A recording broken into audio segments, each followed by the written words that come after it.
Nina. Thanks so much for joining me today. Today I have a card featuring some of the new Neat and Tangled products that were just released this past week.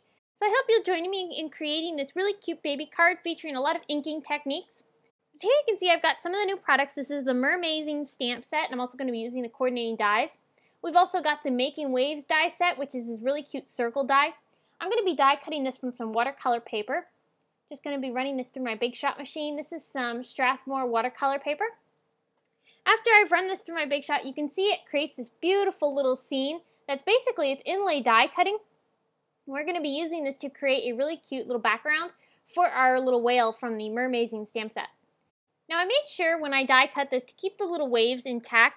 If they don't, you can go ahead and fit them back in.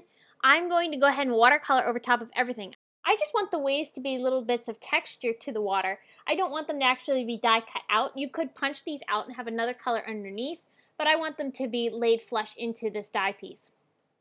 So I'm starting off my watercoloring by taking some Salty Ocean Distress ink and applying a nice wash over top just to get this completely covered with the ink. After I've dried it, I'm going to take my distress sprayer and spritz on a bunch of water droplets.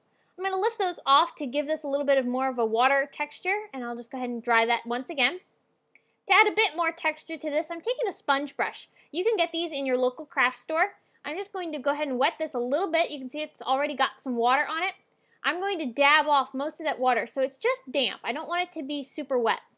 Now I'm going to go ahead and dab on some more of that Salty Ocean color to go ahead and give this a little bit more extra texture and also give it a little bit more depth and dimension.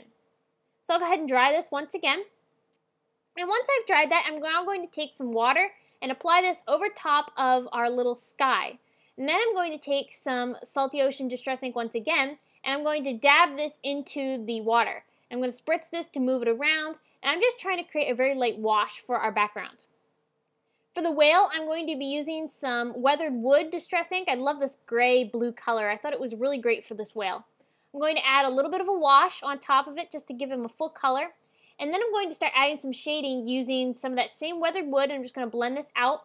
I'm going to just add little bits of darker areas. And I'm not being too detailed because, again, this is watercolor. So I don't want this to be perfect shading, just to give it a little bit extra dimension without being too real. Now, of course, I need to add some splatters to this little guy because I've added splatters to everything else, and I just love the look of it. So I'm taking some more water and spritzing this onto my whale. I'm going to let that sit for just a couple seconds, and then I'll go ahead and dab this off with my rag. And this creates a really great texture for this whale's body and really helps him have a really cute feel. I'm going to start putting my scene together. I'm going to take the sky and attach this down to the circle. You can die cut this circle. It also comes in that Making Waves die set.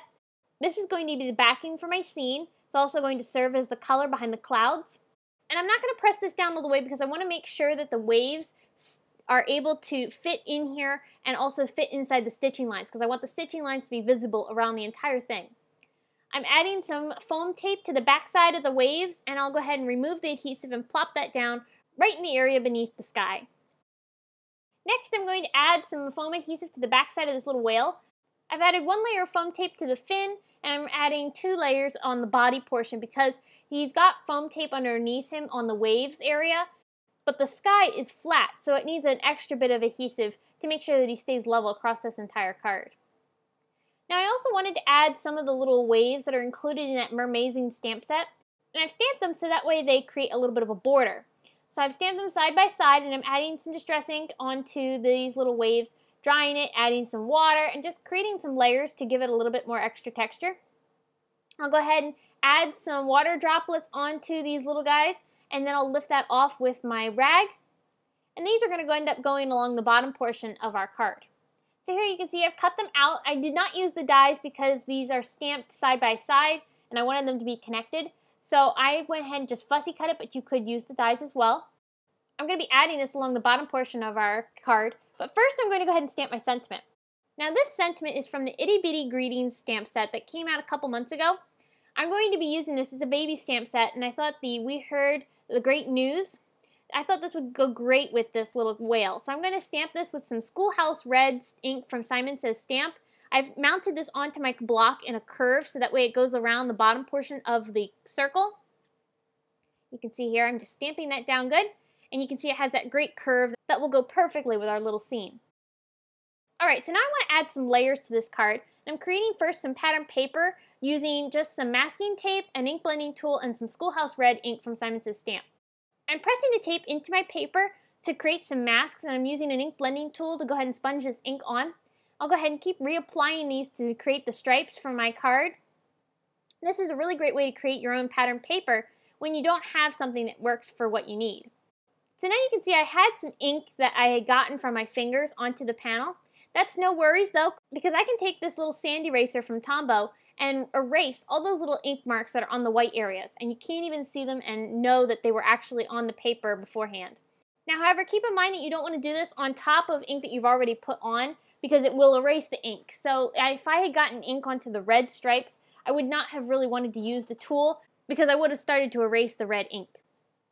Alright, so now I'm going to start putting the card together. I've attached the red paper onto my card base, and I'm attaching my little circle onto the little sentiment panel here. I just love this whale. He is absolutely adorable. Now I also wanted to tie in some more of that blue, so I'm taking a light blue paper, and I wanted it to be darker, so I'm taking some Mermaid Lagoon Distress ink, and I'm applying this on top of that light blue paper to darken it up. This is another great way to create your own colored cardstock that you need to have to match the colors that you got in your card. This is a really great way to do this because you can get the perfect color combinations that you need on your cards using just your inks. So I'll go ahead and pop up that little wave portion onto my card using some foam tape. This just adds a really nice border to the bottom portion of the card. I die cut a little red heart, and I'm applying a little white heart. Both are from Neat Tangled die sets. I'm just going to go ahead and layer those up onto my card, and you can see it really creates a cute embellishment along the bottom portion of the card. For some final finishing touches, I'm going to go ahead and take some white gel pen and apply this down onto the little whale to give him a little bit of extra texture. And then finally, I'm going to take a little bit of baker's twine and tie this across the top portion of the card just to finish things off. And that's going to do it. So I hope you've enjoyed and got some inspiration on using some of the newest products from Neat Tangled. If you have any questions, please leave them in the comments section below. And head on over to my blog where you can get more information on this card, including still pictures and products used. If you enjoyed this video, here's another one you might like featuring Neat Tangled exclusive products. Please give this video a big thumbs up, subscribe to my YouTube channel, and you can find me on social media at Facebook, Instagram, Pinterest, YouTube, as well as my blog. Thanks so much for watching. We'll see you again soon.